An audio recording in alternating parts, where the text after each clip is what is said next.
Electrical बाबा की graphical class में आप सभी लोगों का स्वागत है। आज हम ओम्स लॉ के बारे में बात करेंगे, ओम के नियम के बारे में जानकारी बताएंगे। यदि आप हमारे चैनल को लाइक और सब्सक्राइब नहीं किए तो लाइक सब्सक्राइब कर दीजिए, बेल आइकन दबाना भी मत भूलिएगा। चलिए वीडियो को स्टार्ट करते हैं। ओम्स लॉ, ओम्स लॉ जो है जर्मनी के वैज्ञानिक थे, जर्मनी के वैज्ञानिक थे जॉर्ज साइमन ओम। जॉर्ज साइमन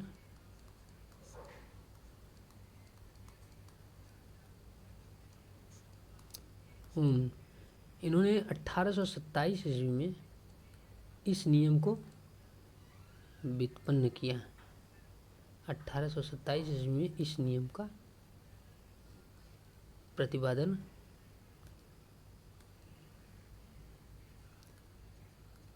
किया। इन्होंने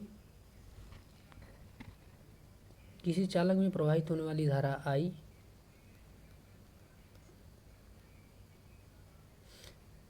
तथा उसके अक्रॉस वोल्टेज B के बीच संबंध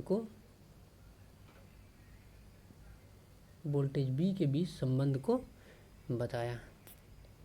इनके नियमानुसार यदि किसी चालक की भौतिक अवस्था अपरिवर्तित रहे तो चालक के सिरों पर लगे विभवांतर B उसमें प्रवाहित होने वाली धारा I के समानुपाती होता है। यदि किसी चालक की भौतिक अवस्था अपरिवर्तित रहे तो चालक के सिरों पर लगा विभवांतर B उसमें बहने वाली धारा I के समानुपाती होता है। क्या बोले? यदि किसी चालक की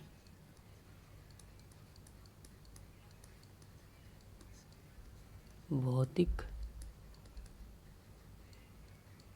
अवस्था अपरिवर्तित रहे, यदि किसी चालक की भौतिक अवस्था अपरिवर्तित रहे तो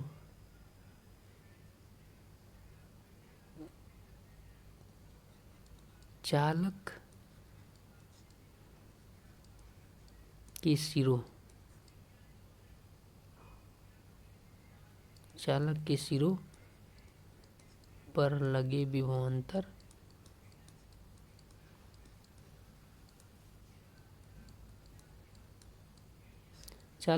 पर लगे विभवांतर B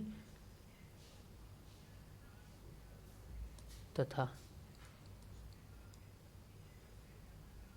विभवांतर B उसमें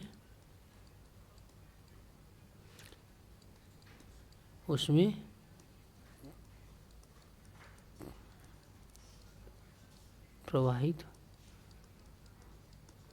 होने वाली धारा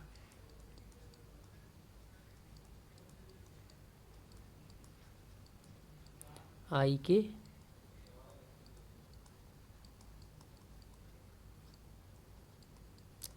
समानुपाती होगा। क्या कह रहा है? ओम का नियम कहता है कि यदि किसी चालक की भौतिक अवस्था अपरिवर्तित रहे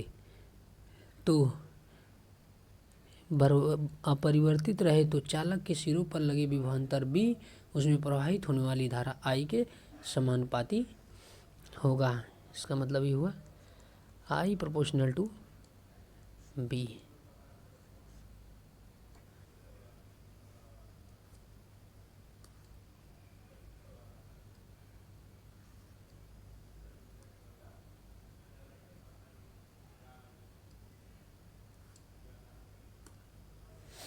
I प्रोपोर्शनल टू B होगा, या फिर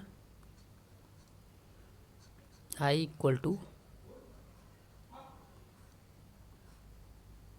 1/R into B,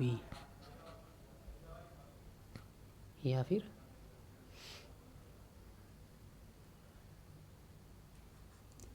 B/I equal to R।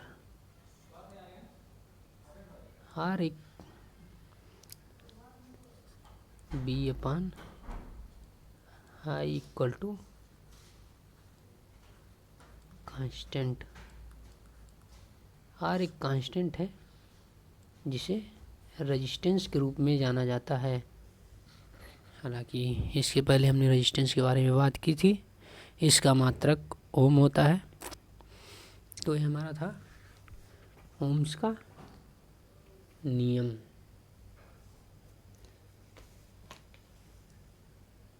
इसकी कुछ और बातें भी हैं जो हम आपको बताएंगे।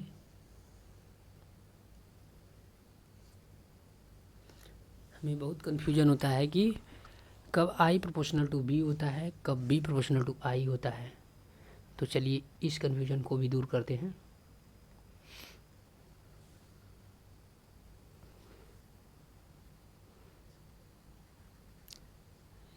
यदि हमारा एक रेजिस्टेंस लगा हुआ है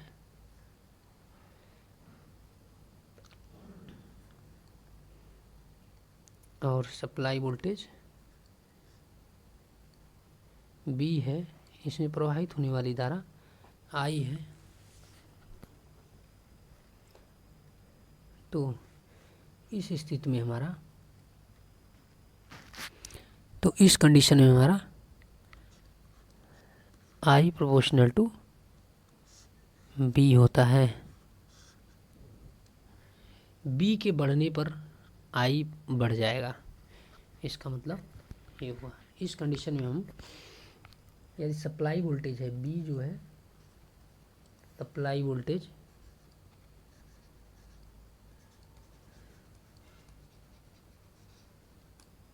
है और दूसरी कंडीशन होता है कब हमारा B प्रोपोर्शनल टू I होता है, इस स्थिति को भी जानेंगे।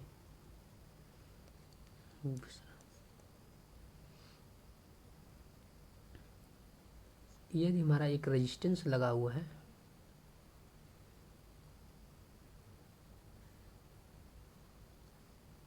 और सप्लाई वोल्टेज जो है B दिया गया हुआ है,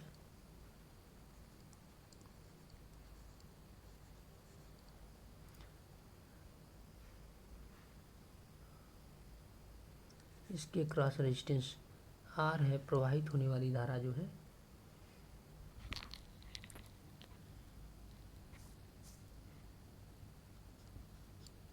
I है, तब इसके, यदि इसके क्रॉस वोल्टेज ड्रॉप जो है B है, तो इस B के लिए हम B proportional to voltage drop के लिए हम B प्रोपोर्शनल टू I लेते हैं। इसका मतलब ये I बढ़ेगा तो V वोल्टेज ड्रॉप बढ़ जाएगा।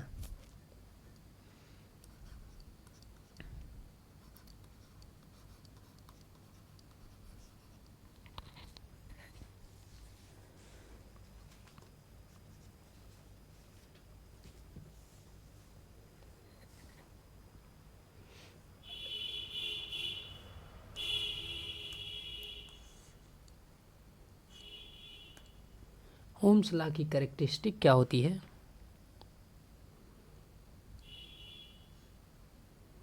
ये हमारा एक्स एक्सिस पे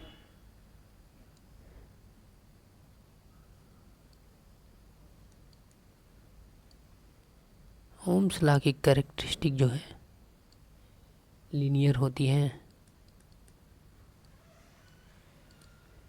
मतलब यह लीनियर एलिमेंट के लिए लीनियर एलिमेंट पर कार्य करेगा।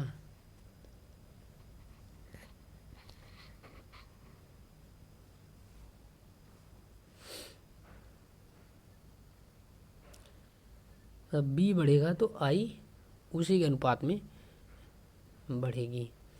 तथा एक और फैक्ट है B upon I equal to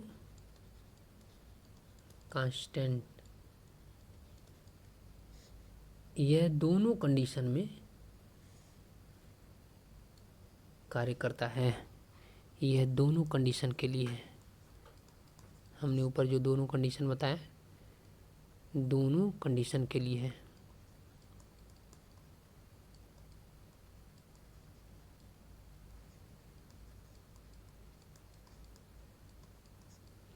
के लिए लागू होता है।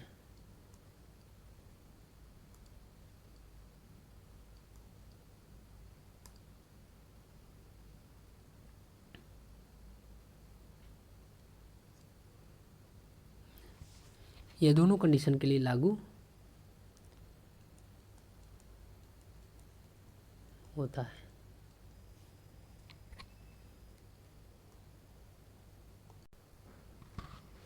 ये हमारा ओम्स लॉ समाप्त हो गया। तो ओम्स लॉ के बारे में हमने पूरी जानकारी दी। आगे थोड़ा सा और जानकारी लेते हैं सोर्स के बारे में, क्योंकि सोर्स हमारे इलेक्ट्रिकल के लिए बहुत इम्पोर्टेंट है। तो हमें जानना भी ज़रूरी है कि डिपेंडेंट सोर्स क्या है, इंडिपेंडेंट सोर्स क्या है, किसे डिपेंडेंट सोर्स कहते हैं, इसके बारे में भी हम जानकारी लेंगे। तो हमारा पहला है independent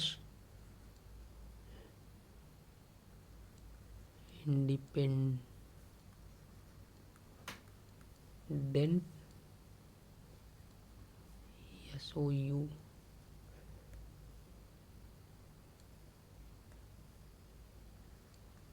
SOUR independent source. Independent source क्या है हमारा?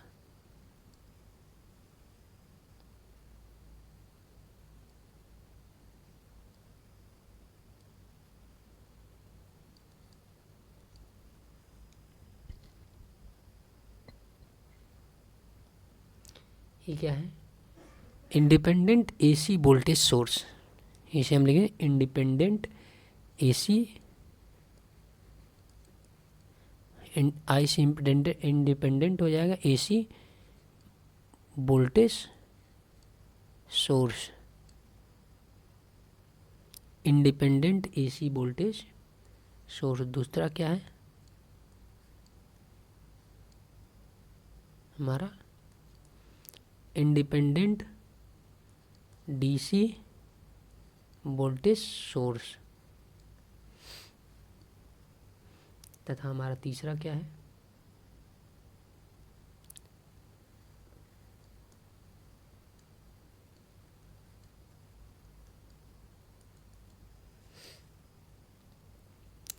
Independent current source. ये हमारा इंडिपेंडेंट सोर्स हो गया। अब अगला हमारा है डिपेंडेंट सोर्स। कौन कौन सा होता है ये हम जानेंगे।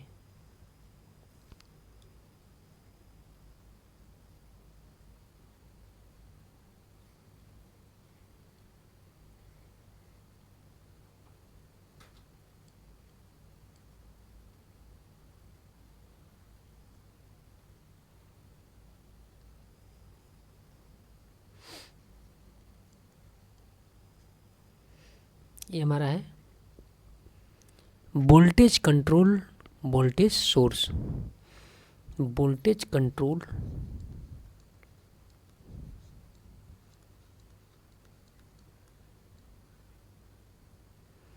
वोल्टेज कंट्रोल्ड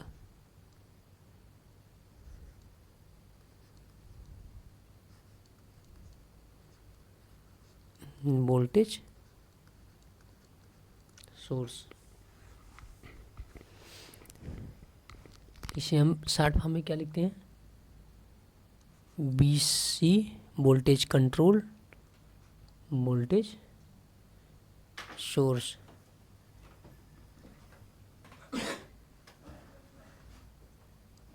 अगला कौन सा है?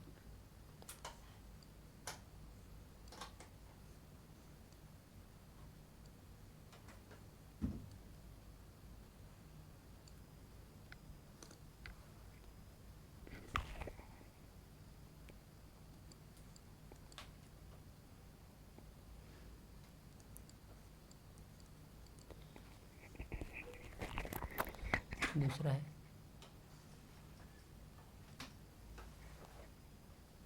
ये हमारा है करंट कंट्रोल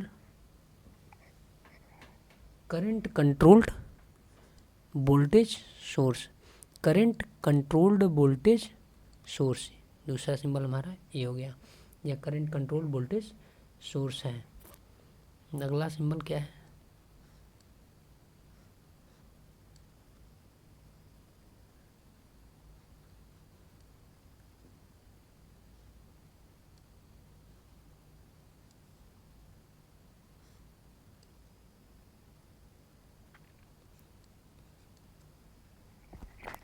ये हमारा क्या है?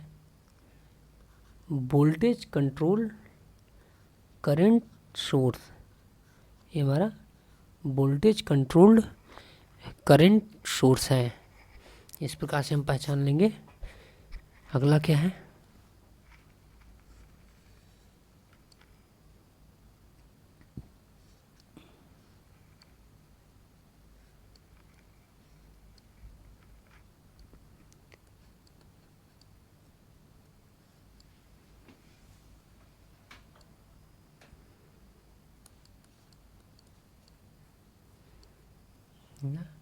यह क्या है? करंट कंट्रोल्ड करंट सोर्स, ये हमारा करंट कंट्रोल्ड करंट सोर्स है। इस प्रकार से इस सिंबल से हम देखकर बता सकते हैं, इस प्रकार के सिंबल यदि हमारे सर्किट में दिए हुए हैं तो हम पहचान सकते हैं कि किस प्रकार का कौन सा सोर्स है। यदि इस प्रकार का सिंबल दिया हुआ है तो वोल्टेज कंट्रोल्ड वोल्टेज सोर्स होगा।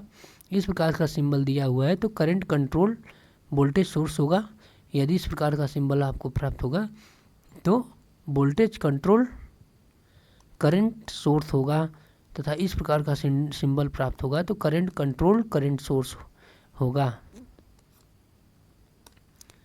तथा इस प्रकार का यदि सिंबल प्राप्त होता है आपको तो जो है इंडिपेंडेंट एसी वोल्टेज सोर्स है। यदि इस प्रकार का सिंबल प्राप्त होता है तो इंडिपेंडेंट डीसी वोल्टेज सोर्स है, तथा इस प्रकार का सिंबल प्राप्त होगा तो इंडिपेंडेंट करंट सोर्स है। आज के लिए बस इतना ही। हमारे चैनल को लाइक और सब्सक्राइब करिए। धन्यवाद।